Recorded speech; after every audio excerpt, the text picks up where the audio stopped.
What's going on, Met fans? Welcome back to another live episode of Metcast. If it's your first time here, be sure to give us that thumbs up. Hit that subscribe button so you never miss an episode or a live if you want to turn on those notifications, as we frequently have New York Mets writers, reports, and sometimes even former players join the pod. But Dan, we are here to talk about put up or shut up week. You're going to be playing the Braves, playing the Phillies, back with the Braves, and I can't believe baseball made us wait until mid-June to finally see the Atlanta Braves, and I don't want to hear about their record, how far back they are in the standings. At the end of the day, it is put up or shut up week. These are the series why you bring in a guy like Juan Soto. It's going to be like playoff type atmospheres. We all know that's what it's going to be. The New York Mets, because they just got swept by Tampa Bay, their lead is down to, I believe, 2.5 games. Correct me if I'm wrong, but we were just at a 5-game lead in division, and boom, watched it vanish. Philadelphia has been playing better as of late. The offense is going to have to wake up big time, as our pitching is now starting to come back down to earth, as we've seen Griffin Canning have another brutal start. His last 5 starts, 6.75 ERA, something we tweeted out over on X and on Instagram. He has been struggling as of late, and I'm not saying he can't get out of it, but for me, that comfortability, that trust in him is kind of out the window right now, as Sean Manaea and Frankie Montas makes his way back. Frankie Montas, who's getting lit the heck up in his rehab starts. Are they rehab starts where he's trying things out like spring training, or is this who he is? We don't know yet, Dan, but it is time to put up or shut up. This is it. You see the Mets fan base kind of coming to a halt here. You get a lot of fans who are saying, oh, the season's not over. That's where kind of me and you are. And then you have a lot of fans who are sitting there saying, the season's over. The Mets lost to the Rays. We should pack it in. June 16th, the season is lost. But you can't think like that. These games are too valuable. And this next week is very valuable for the Mets. You're finally playing the Braves, finally seeing the Phillies again, who you swept earlier in the year. It's going to be a big week. And it's at Atlanta. It's at Philly. So you know they're going to be bringing it too. And we got all the pitching matchups. We got you guys covered. And before we jump into that, I'll pass back to Ray in a second, but wanted to quickly touch on the passing of Ron Taylor as well. Very sad, 1969 Met. He got saves in games 2 of the 1969 World Series, 2 1/3 scoreless innings against the Orioles. And they also earned a save in games 1 and 2 of the NLCS against the Braves. So he died at 87, an illness he's been dealing with. So just wanted to give our flowers to Ron Taylor. But yeah, the Mets, a lot of good things to look forward to, a big week ahead. Yeah, Dan, I mean, let's get right into these pitching matchups. Listen, it all starts with game 1 for us, does it not? You had the David Peterson, Spencer Schwellenbach, who has been good, not as good as Peterson, but Peterson's going with that 5-2 record, 2.49 ERA and 71 strikeouts, and Schwellenbach, who's 5-4, 3.11 ERA, 84 strikeouts. So they're throwing one of their better pitchers as well. But let's be honest, with the way that our pitching staff has been pitching, it is so imperative that we get off to a good start. This offense, there's no excuse. I'm hoping Lindor's feeling better. If he's got a DH, you DH him, but you got to put out your number 1 lineup coming up. And we can get into the, Francisco Alvarez situation, that whole thing going on when it comes to all-star voting and where he stands in regard to this organization. But I'm looking for Juan Soto. This is what we brought you here to do. You know Lindor is going to show up. You know guys like Brandon Nimmo, who have been getting on base at a much higher clip since being moved into the 2-hole. It's going to be the Juan Sotos and the Pete Alonsos. These series last year, Pete Alonso absolutely killed us with runners in scoring position. One of the worst years of his career when it came to runners in scoring position. But this series, we're going to find out. Depressing Pete, is he back where he's having some not so good at bats, or is Pete going to have a good year all the way through, as we know he's fighting for that massive contract potentially this offseason? But those are the 2 guys that I'm keen in on to play good in this series. We need a big series from Soto. You need a big series from Alonso, but make no bones about it. This week starts with David Peterson acting like the ace that he's been. You're no longer facing the Rockies, the White Sox, the Marlins. This is going to be a good Atlanta Braves team who, despite their record, have guys who have come back off the injury list. You're going to have to put up. You're going to have to face some real heavy hitters tomorrow night at 7:15 p.m. in a hostile environment. They know they're not out of it. If anybody should know that the Atlanta Braves are not out of it, it's us as Met fans, because last year we were 11 games under 500, right similar to where they were, and we came roaring back. Let's just hope it starts, if it's going to start, after this Mets series. Definitely. And you have something very interesting too happening tomorrow, where you have David Peterson coming off the complete game shutout last week, and you also have Spencer Schwellenbach, who threw a complete game. He didn't throw a shutout, but he threw a complete game against the Brewers last week. So how often does that happen? Let's be honest. Like, I don't know the numbers off the top of my head. It can't be very often, especially in today's game where you have two pitchers coming off complete games going up against each other in the next series. So that's something to get juiced up about. Both sides coming, strong. You know what the Braves are going to do. You know what the Phillies are going to do. And you're 100% right about Soto and Pete. They have to get going. Also Lindor, it is a three-headed monster that the Mets roll out every single night. And I do expect that to be the reason that they hopefully win these two series coming up. You want to break down the game too? Yeah. Do you have that pulled up? Yeah, I do. So game 2, you're looking at Chris Sale against Paul Blackburn. And we know Paul Blackburn definitely struggling as of late, came in only through a third of an inning a couple days ago and got lit up. So time is of the essence now, where you're looking at McGill, who's struggling. You're looking at Blackburn, who's struggling. We know about Manaea coming back. We know about Montas coming back. That's going to be a question. We've talked about it for weeks, and it's only continuing to grow now that Blackburn is struggling. And to see his media availabilities after the game too, and he's saying it's tough for him to adjust from being a starter now going into the bullpen. That raises some red flags. If I'm David Stearns, I'm hearing that and saying, why can't you make the adjustment? And if you don't make the adjustment, I don't know if we can adjust to having you on this team. So that's something to look forward or to look towards as we move forward. But listen, Chris Sale's going to bring it. He is still an ace in this league. I know he's had a down year. You do have to watch out for this Braves team. And then game 3, Spencer Strider against Clay Holmes. So they're lining up their best pitchers against the Mets. Strider was supposed to go on Friday. He wasn't even supposed to face the Mets, and they moved him into this rotation to face them. So, yeah, it's really coming to the point where the Braves are really bringing it, and the Mets better too.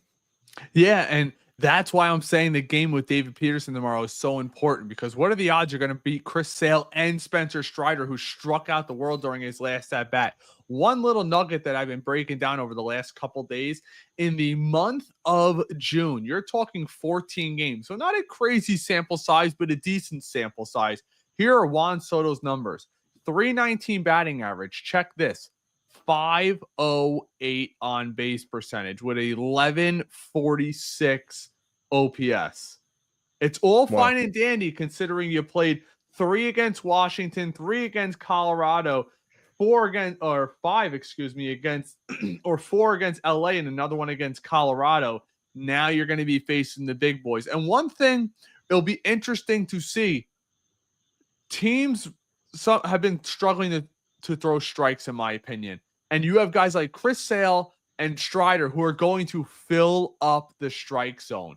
And I'm not going to lie. I'm not going to front here. I'm a little nervous about Pete Alonso. Those last few at-bats against Tampa Bay, what did they do? High and away, and he could not catch up to it.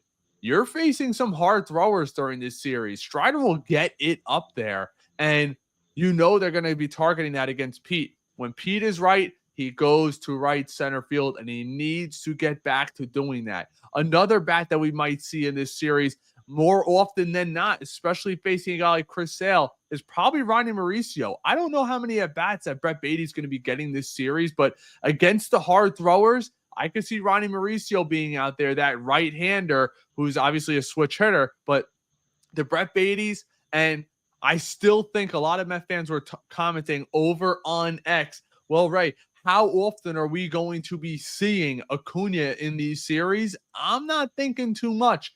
Late game pinch runner, hopefully we're up by a ton of runs. Maybe you sub Lindor out towards the end of a game. Maybe he moves over to shortstop, but that's kind of where we're at with this team. The outfield's going to be remaining the same. We all know that.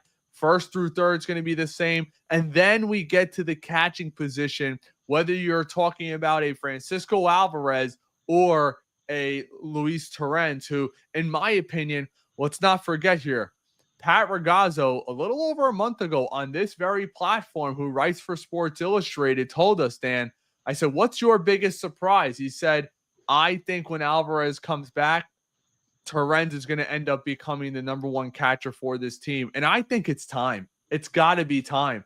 Alvarez, think about this. I'm going to pull up the stats in a minute, but he's been back all of May and all of June, well over 100 at-bats. He's got 2 home runs. This is a guy that's supposed to be a 25 to 30 home run guy, and he's on pace for 8 home runs. That's an issue. I'd rather have Torrens, who, even though Alvarez has good pop time, he's been the best guy at throwing guys out. And we know Atlanta likes to move and likes to run and take the extra base. Torrens has been the better defensive guy and probably more clutch offensively for this team. Yeah, Torrens gives you just a higher floor than what Alvarez gives you. He's just a solid player. He hits line drives. He's not going to hit the long ball as much as Alvarez, but Torrens has really showed him up on both sides of the ball, and he's done it for about a year now, and it has become a concern. I really still buy into Alvarez. I still think he's the franchise catcher of the Mets, but that's what makes him special, is the fact that he can hit those home runs and be compared to Johnny Bench in his rookie season, and we're sitting here saying, oh, we have a diamond in the rough. Well, it's looking kind of rough for Francisco Alvarez, and hopefully he's able to kind of break out of this. And we've been saying that. How long can we say that, though? You know, and I excuse him a little bit longer than you, Ray, because catching is a physically demanding position, and I don't think he's fully recovered from the surgeries and the thumb issues that he's had. But eventually he's going to have to get past that. And maybe 2026 is like the final last time that we can run him out there as the starting catcher. But I still think it's a far way away. But I do agree, Torrens should be getting more at-bats. And when we look at Francisco Alvarez, he's actually not having the worst of Junes. He's got the 711 OPS, which stinks, but he's hitting 258. Well, the issue for him is he's got 8 strikeouts and 31 at-bats, 8 hits, 2 doubles. He's got the 1 home run. That is it against Colorado when we destroyed Colorado. I mean, how much are you looking for in offensive, opportunity from that catching position?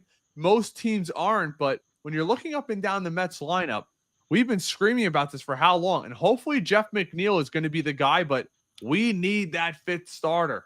We need that 5th starter so badly. Yes, I think we need a top line starter. And we've talked about this in Spaces the past couple nights as well. And I'd love to get your guys' opinion in the comments too. If you could put one player from another team and put him on the Mets, who would that be? Yeah, right. From the pitching side, I think, you look at Sandy and what he's done, definitely having a down season, but anybody and their mother would have Sandy on their team. And then I'm going to throw it out there. You can cringe all you want at home. Jacob deGrom. I still think that is still something to that. Now, the Rangers are playing a lot better in the past week. They were way under 500, I think 4 or 5 games about a week ago. They've been starting to pick it up a little bit. So maybe that's more far-fetched than closer to the truth. But hey, if you can get Sandy in here for the Mets, that changes a lot. The reason why I say deGrom wouldn't happen, we saw David Stern struggling to give Sean Manaea 3 years. No, yeah, I hear you. And you're talking doubling this contract value-wise. He didn't want to go 3 years for Luis Severino. He just, you're talking about what? Probably not gonna happen. 35 years old, few years left, coming off Tommy John. He's dominant. There's no doubt about that. And that'd be a win now move. I don't know what you necessarily would have to give up. Maybe you send Acuna back to him. I would be in favor of that. Well, there's a lot of Texas, connections, and forget that Chris Young is the GM and he played for the Mets. That's more of a thing on the side. Brett Beatty grew up in Texas. Luis Angel Acuna in the Texas system. Jet Williams was with the Astros. So I'm not trading Jet. No, neither am I. But there's a lot of connections to the Texas Rangers and the New York Mets that we kind of look over sometimes. So if you do want to package something, there are pieces to get that done. But I do agree in my heart that it's probably very unlikely. Let's get to some of these comments. And I have another batter who I actually think may be turning the clock back 3 years. Then we'll do the All-Star break stuff too with the voting. Yeah. Alfred, what's going on, my guy? Sup, fellas? Checking in over on Facebook. Facebook's been an awesome community. Like I said, we're about to hit 30,000 followers over there. And I will say this. not that I'm encouraging anybody. We do have an exclusive subscriber base over there. It's a members only program, and I'm blown away by how many people have joined it. We have private chats on the side throughout pretty much the whole day. You could direct message us anytime you want. We talk over there. So if you want to subscribe to us over on Facebook, you could do that as well. We got this from Jose. Good evening, fellas. Another one checking over on Facebook. Vincent. Hey, fellas, Montas and Minaya come back, and McGill and Cannon go to Penn. No question about it. My issue, Dan, is when you're looking at these two guys as pitchers, I have zero faith that Montas is going to be any good. And I understand their rehab starts, but the guy has an ERA of like 15. It's not like he can't get out of the first inning. He walks everyone or throws it right down the middle. That is an issue. At major league level, we can't afford to do that, especially with how this is not the NL East of 6 years ago. Today, you have the Phillies, you have the Braves. Hell, even Washington's been playing okay as of late. But I want to avoid that wild card spot like the plague. I don't want it. Everyone keeps saying, well, Ray, it doesn't matter. Just get in. No, I want to be able to set my rotation. I want to be able to give my guys off. You know, we got lucky last year with the Phillies series that we were able to do the damage that we did. And you got to give credit to the New York Mets. I understand that. But be given the option to say, you know what? Game one, when we got to go face LA, I'm throwing Kodai Senga. Especially in the second round, I'll throw him twice. That's the benefit of winning your division. Because let's be real. Whoever comes out of the Central, they're going to be in the wild card round. Just is. That division stinks. Like it always does. But if I'm the Mets, I want to say, you know what? I want, and this is my lineup right now until proven otherwise, Dan. Maybe you guys think different. Let me know in the comments. My top three in this order, I'm throwing Senga, I'm throwing Peterson, and I'm throwing Minaya. And a lot of people say, whoa, Minaya was the ace. I got to see him do it again. Let's be real. Minaya was an okay pitcher with Oakland. He was in and out, fifth starter, fourth starter, and now we're paying him to be an ace. We got to see him do it more than just 6 months. I'm not saying he can't do it, but I think Peterson has stepped his game up to a different level. He right now deserves to be that number 2 and maybe number 1. I mean, let's be honest. Kodai Senga has been made of cloth. The guy is hurt every single season. I understand you got the bad throw from Pete, the calf, but when guys are injury plagued throughout their whole career, Dan, it just always seems to find them. I always hear from Yankee fans, Giancarlo Stanton, he's not injury prone. He just gets these wacky injuries. Well, it always seems to happen to the same player, and the guys miss the whole year again. So that's the argument when it comes to that. But great question by Vincent. Yeah, and then when you have Brian Cashman calling out Stanton, the whole GM saying he's injury prone, yeah, there's probably a problem there. And then quickly on Minaya too, like, yeah, you have to see it again, no doubt. I would put him 2, but I understand the reasoning for 3.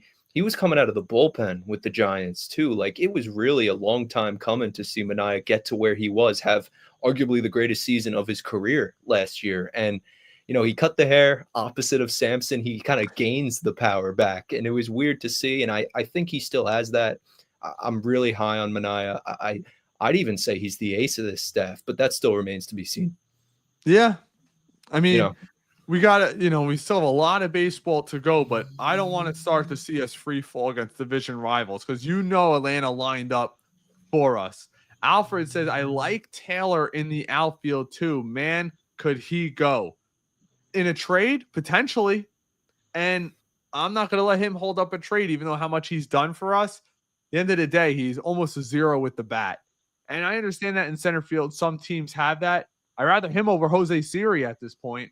Because Siri's a under 200 hitter, great defender, but against these great teams, these great lineups, the Dodgers, the Padres, now the Giants with Rafael Devers, the Phillies, the Brewers, you got to have bats throughout everywhere. You just have to. Definitely. Yeah, you do. Yeah. So I wanted to run by one thing really quick as we continue on. How about the month of June Jeff McNeil's having? He's got 3, 6, 9, 10, 11, 12, 13, 14 games just like Soto. 298, 377 on base, 973 OPS. Is there a chance he's turning back the clock finally, Dan? Or did he just beat up on a bunch of terrible rotations? I think Jeff McNeil's found it again. Wrote about it this week. Go check it out. I really do think that Jeff McNeil should be looked at as one of the greatest utility players in a while. I mean, you look at what Ben Zobrist did, no doubt he was special. But what Jeff McNeil provides, it really is not seen across baseball very often. He could play every single position. He's very good with the glove, and we talked about it too in the past. He didn't come into the league as a good defender. He kind of had to learn that as he got older, and he's definitely been able to now transition to center field. Think about that. So I'm really excited to see what Jeff McNeil's done. It's been a breath of fresh air to see him finally, be able to swing the bat like his 2022 batting champion self. But yeah, I think we're at the point where you do trust Jeff McNeil, and it's kind of put Luis Angel Acuna in the rearview mirror, as unfortunate as that is. And a lot of people, if you told me on June 16th that Luis Angel Acuna would be kind of not in the cards for the Mets and it would be Jeff McNeil, I would have said, all right, well, I guess Jeff McNeil is going to be here till the end of his contract. So we'll see, but all good things ahead. Alfred asks, who's going to be the biggest rookie standout this season? In my opinion, I think it's going to end up being Ronnie Mauricio. He's still making adjustments at the plate, but you cannot teach that exit velo. He is a big mammoth of a man. I think he's going to eventually figure it out. Not saying he's going to have a Vientos type postseason, but he'll be a standout. He's been unbelievable. He is so good at third base. He's just, again, he still has to hit a little bit, no doubt, but he's slowly coming along. Will, it's funny you say that. Will says, we need contact hitters. Seems like we have hitters trying to hit home runs. That's today's day and age. They talk about it on WFAN earlier today. They're like, well, if you could just get a player that hits 300 and every team's going to want him and overpay for him. He was out there. Luis Arias was out there last year for the take. And remember, he was going to the Yankees. He was going to the Red Sox. The Mets might entertain him. He stayed right in San Diego. Teams don't value the single. They never have. They never will. That's just, or I don't want to say they never have. Early 2000s maybe. But in the new day and age of analytics, OPS, WRC plus, doubles matter. Those all get factored into there. The slugging percentage matters. Having a guy like Luis Arias, who's got 2 batting titles in back-to-back years, and nobody wanted to trade for him. There's a reason for it. Might have 3. I don't know, but yes. Yeah, and that Padres team, I was watching them the other night against the Diamondbacks. It might have been last night. Yeah, they just a really good team. Tatis leading off, Arias 2. That's Machado 3. That's a scary team. And if you asked me who would the Mets be playing in the NLCS this year, I'd say the San Diego Padres. Could be. Ramon says 3 + 3 + 3 means problems. Starting pitchers, Montas, McGill, Blackburn. I agree. Beatty, Alvarez, Acuna. I agree. But remember, Blackburn's not going to be a starting pitcher once these guys come back. And I assume that McGill's going to be moved out of the bullpen. I'm starting a rotation. I'm excited for McGill to be a relief pitcher.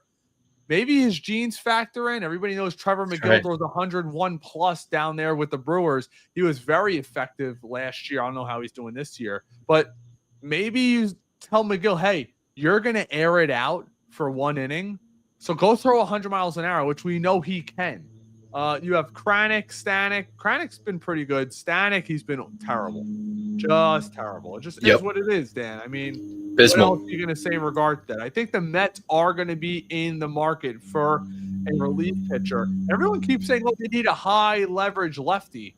I think Castillo's done an amazing job since coming in. And Rayleigh coming back too. Yes, who is starting his rehab assignment, today? Yep. I believe, right? Yes, correct. Emmanuel says, we need an ace, another contact hitter. Well, what kind of ace are you looking for? Who's out there right now? That's the issue. When you're looking around MLB baseball, who do the Nationals have that's older that you'd want? Maybe the Marlins with Sandy Alcantara. But I'll tell you this, his value has diminished so much. I think they're probably at the point they're not going to ship him out for nothing. We were told they want a king's ransom for him, something that would reset their farm system. They're looking to try to pull off what the Orioles did last year, where they have 4 or 5 studs come up at the same time, and they could be competitive for a 5-year stretch. That's the kind of return that they're supposedly looking for. The Mets are not going to give it to them. They're just not. You look at, all around baseball. What bad teams have high-end guys that are in their 30s that you could be leveraging? There's really not a ton out there.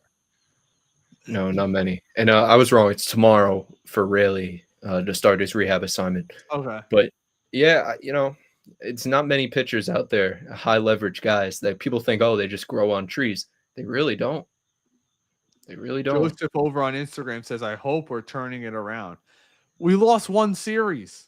I'm not going to get over the Rays, believe it or not, even though they traded their entire team, they're still a pretty damn good team. They're right up there amongst the league's best with runs scored, and they have guys that throw 100 all over the place. Emmanuel says Giants trade for Devers. Yep, that's something we could touch on. I saw a very interesting quote that I bookmarked before I came on here tonight that I wanted to talk to you guys about. So this is from Hector Gomez, right from David Ortiz, because supposedly this guy was a complete head case, wanted out of Boston, was making the clubhouse awful, doing a lot of things like NBA divas do. Dan and I would know plenty about that with the Nets and the Knicks. Quote from David Ortiz. You can't imagine how many times I wrote to Devers trying to give him advice, but unfortunately, he has communication problems.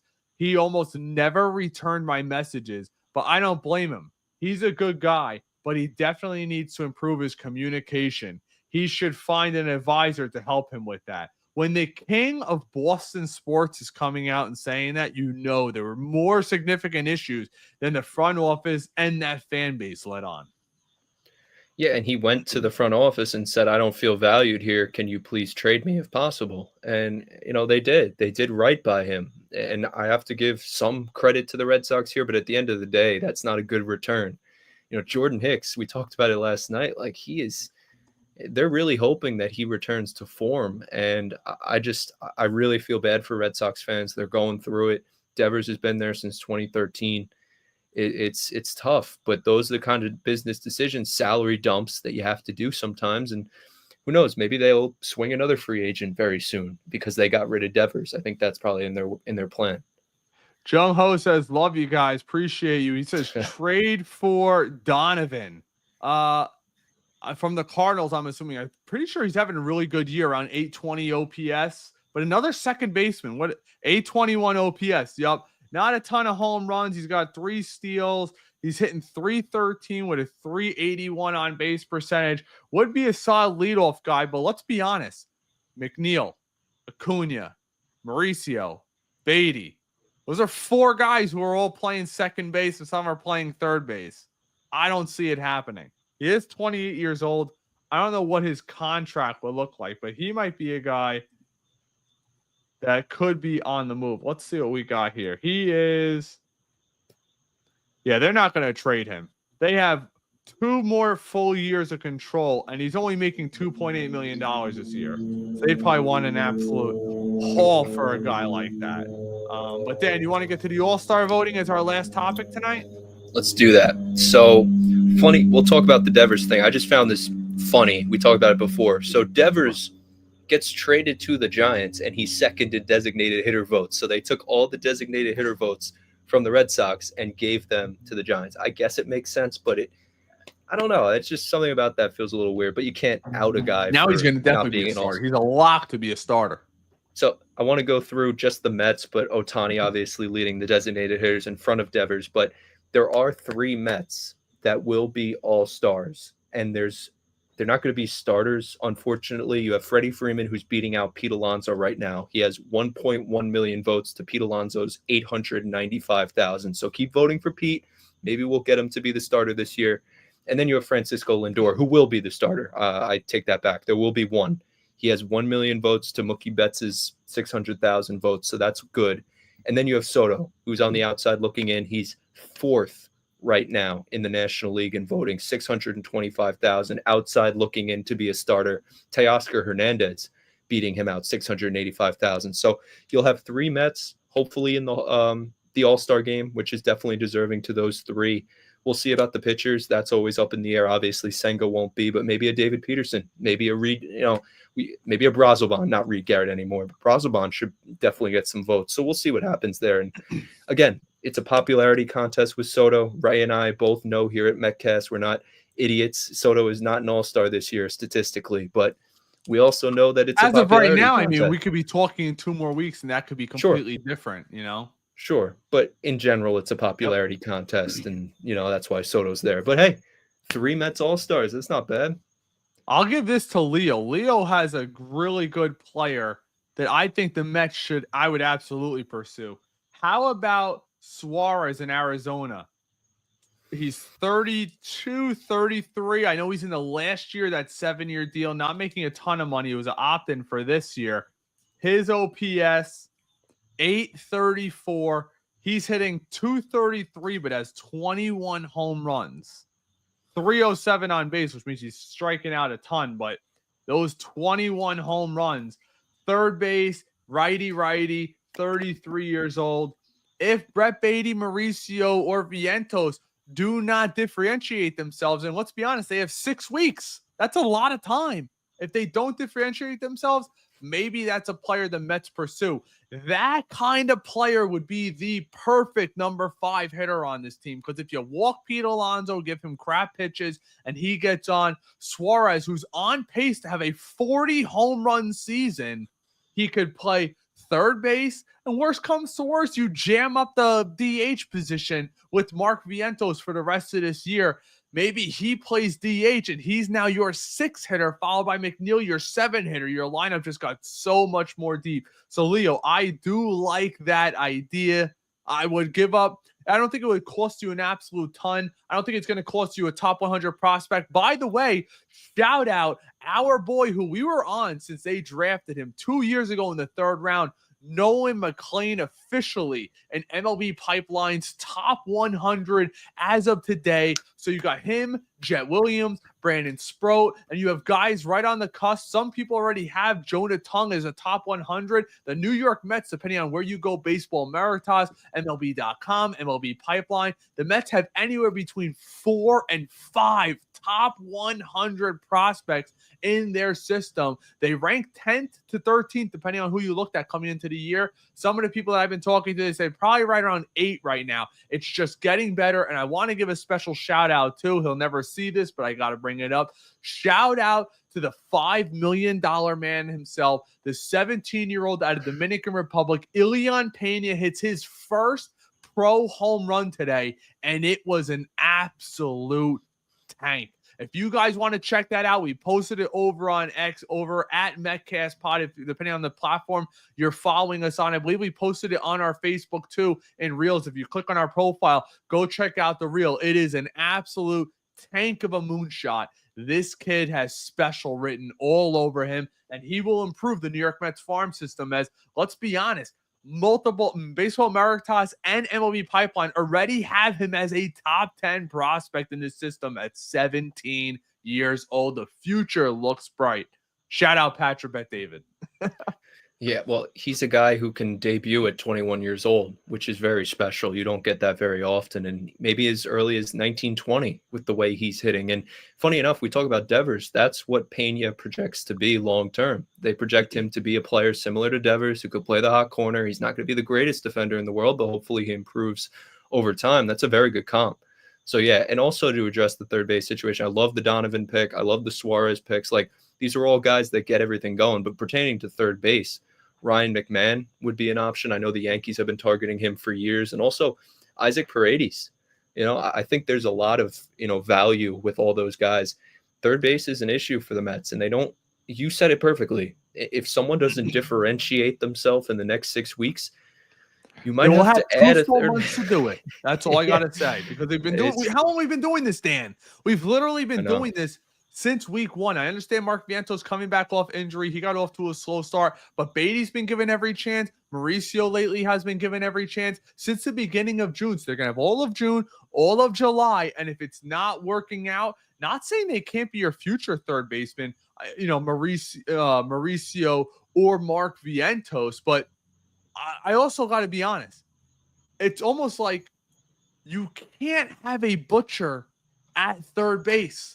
Mauricio's really not as fleet-footed. Brett Beatty's been playing like a Gold Glover, but the guy's just not hitting consistently. Even though he had the home run, he's got to get more consistent. And that's why I'm screaming the Mets need to give these guys consistent playing time. It's not fair for Brett Beatty to be playing on Monday, off Tuesday, playing Wednesday, off Thursday, playing Friday. You got to give him consistent run. And that's why I was happy to see Mauricio, even though he hasn't been hitting a ton, he was in the lineup consistently last week. Let's do that again this week and put out our best lineup, but also give them consistent run at the bottom of the order. I guess you could say it's put up or shut up time for the third base position too. Yeah, that's where we're at. That's going to be a new segment. I'm going to have a graphic and everything made. It's going to say "put up or shut up," and that's a great segment. That'll be coming to Metcast. What a great idea by Danny Bartels over there. Huh? Yeah. Hey, I didn't set the title, but yeah, no, you're good. That's right. And I'm going to tell you guys this, whether you like it or not, I'm going to be pushing for that Christian night at Citi Field. I was dead serious about that tweet. But I want to say thank you guys so much. Dan, you have any lasting words? Praise be to God, and let's go Mets. Amen to that. Guys, we'll be back probably tomorrow night with a post game. Hopefully we win and nobody's melting down on here. But if you enjoy this content, make sure to give us a thumbs up. Subscribe if you're new here. We have a lot of longtime people here. Building this community has been absolutely incredible. Thanks so much, guys. Everybody. Let's say it together. Let's go Mets. Peace, everybody. Have a great night.